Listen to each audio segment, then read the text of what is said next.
All right, Lenscape just wants to jump into like a whole bath of goodness all at once. Let's do that. Neil, are we living in a simulation? You take the red pill, you stay in Wonderland, and I show you how deep the rabbit hole goes. I am not as convinced as other people are. In my book, I give an argument. I call it the inanity defense for why we're not a simulation. Okay? Because every computer we've ever programmed to do any task at all is vastly more logical than we have ever been. Vastly more sensible, vastly more traceable in the causes and effects of what it does. So, if we're a simulation, someone would have to program the computer for its characters to make completely irrational, stupid decisions that we make every day of our lives. And who would do that? Me! So I'm thinking. Are you f***ing kidding me, Neil deGrasse Tyson? You can tell me nobody's gonna do that? That's exactly what the f*** I want to do, bro. That's exactly what the f*** I've been studying to do for these last just completely make dumb completely random, stupid, dumb that makes no sense to anybody but me, but I find it. God is a game dev. That's the exact reason for the name of the f***ing channel. Wouldn't need to do it to this depth. Shut up, but shut up. The extent, the breadth, and the depth, which clearly no computer was involved. That's all I gotta say. Okay, clearly that was a joke. For those of you who don't know, that's Dr. Neil deGrasse Tyson, one of the best astrophysicists in the world, and Lloyd Chuck Nice on their podcast Star Talk, where they talk about the universe and where we come from, how the universe works, things like that. And I just wanted to let you know that the whole idea for the name of this channel, God is a Game Dev, kind of came from me thinking about things like that. How is it that I can barely make a button work, yet you have the moon that controls the tides, that controls all life? The universe is so intertwined with functionality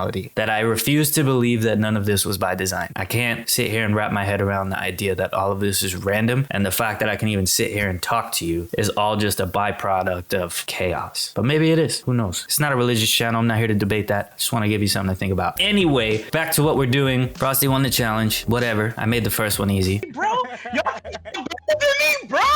What's up?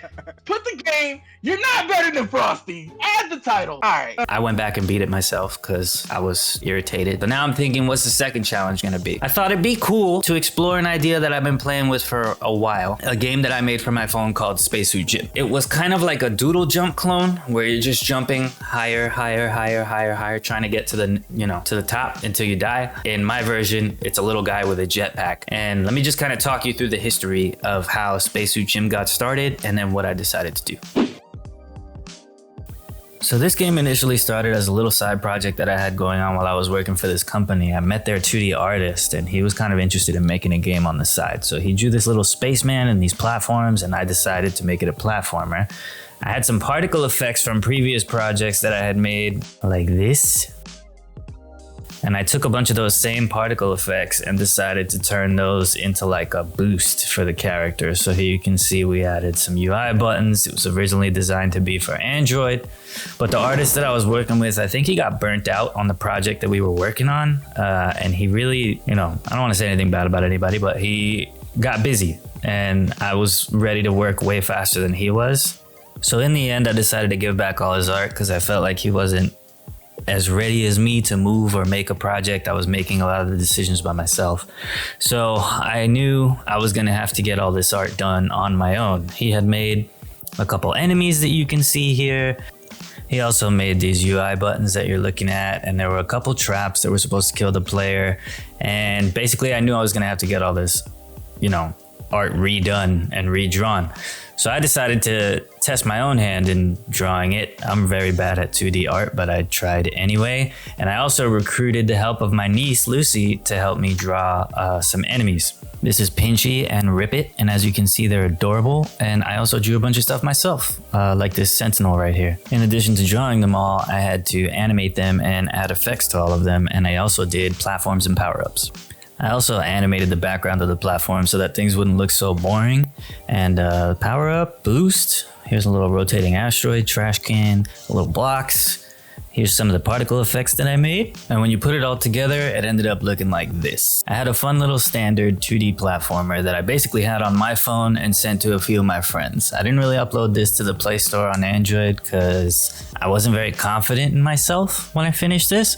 But I had your standard move left, move right, jump, boost, you know, normal controls. And it was a really fun little platformer to play. And to this day, I still play it on my phone while I'm watching TV and stuff. I always found it to be a really fun game, but I almost let the entire project die because, you know, just wasn't feeling confident. I thought that it was kind of lame or that it wasn't as good as other games. And my wife told me I was being a and I needed to go back and finish it. So I added a leaderboard. And as you can see, all my friends think they're better than me, but I got the top score. So clearly they're not. Which brings us all the way back to now. What's the plan? Well, for the second you think you're better than me challenge, instead of having some type of left-right control to jump movement system or a WASD system like I had before, what I'm gonna do is take all the inputs in the game and put them on one button. I've had this kind of little obsession with one button games ever since Flappy Bird came out, and just games that I could play while I'm watching a movie or while I'm watching Netflix, just for something to do with my hands, but that I don't really have to focus too hard on. So I thought it'd be great if I could combine all the inputs that are in Jim to one button and make it so that when you jump, you go up and to the left. And then when you let the button go and you jump again, you go up and to the right. It took a little bit of fiddling and a little bit of finesse, but I finally got it the way that I wanted it. And I had to adjust, giving the character extra boost and a little bit more force to the left and the right because you're not able to like manually input those things anymore. So I balanced it the way that I wanted to, and I sent it to some friends for testing, and I'll give you guys a little bit of a peek into how it played out. Okay.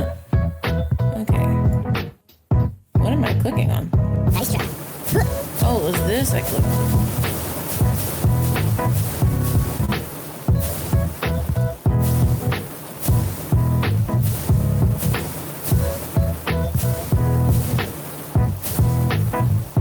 Oh, this is difficult. Oh, Moogle. No. Well, you suck at this game. Yeah, I do.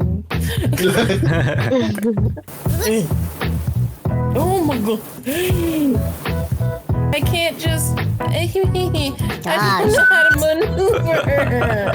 Okay, that's scary. Whoa. Oh! Don't panic. Nobody panic. Don't panic. Oh. Oh.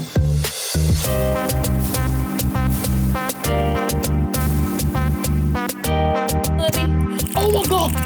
Oh!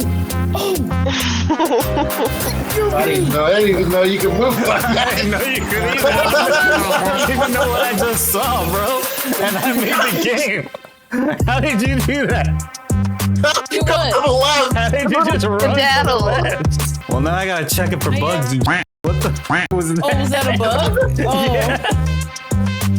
So of course there's huge bugs. I'm gonna have to investigate those, but next week when I drop the next video, I'm gonna explain the new rules of the next competition. It's not just gonna be for Frosty to compete in, it's gonna be opened up for everybody and another community of mine that I'm involved in called Dan's Duels. One of my favorite Mordhau communities. They've been around for years and I play with these guys like every day. But basically I'm challenging all of you. Try this game. Whoever the top shot is by May 5th is gonna win 20 bucks straight from me, and I'll probably do a little interview for you in a video. That's it. Tune in next time. I'll explain more rules of the competition, how it's going to be played, and where you can find the link. Peace.